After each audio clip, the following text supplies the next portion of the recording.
When you get a hold of a saw, you want to visually inspect, and sometimes I'll even run my thumb slightly over the edge because you can feel a sharp edge tickle.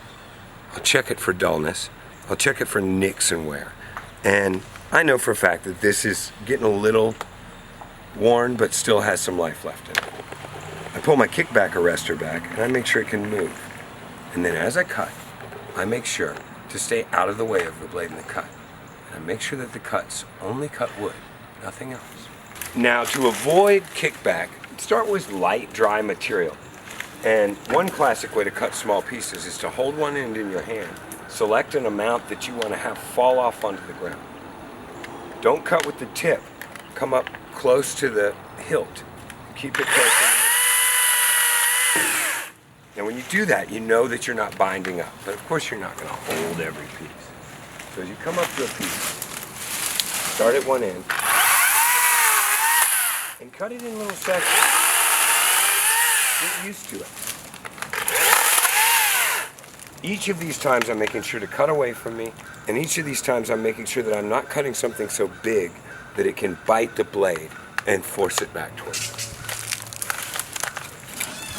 And I always want to keep an eye on the tightness of the blade and make sure that if I pull on that, you want to pull on it and make sure that without pulling too hard, all of those guides are still being encased in the bar. But also, you don't want it too tight. If you can't lift it up and expose one of those about midway along from the front to back, then you're not getting enough oil. This is the oil reservoir. You always want to run a saw with lubricating oil on it. This one has a window, and I believe that I can see that we have about 1/3 of a tank of oil in it.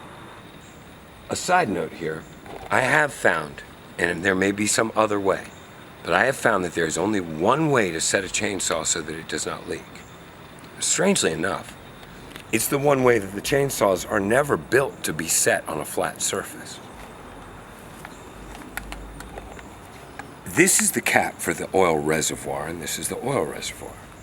If you set it this way, the oil leaks out where it's meant to oil the blade in a puddle here. If you set it this way, the oil spills out all over the place. These are both the ways that it is made to set. The way that it's not made to set is the way that keeps the oil in the reservoir with the nipple facing up.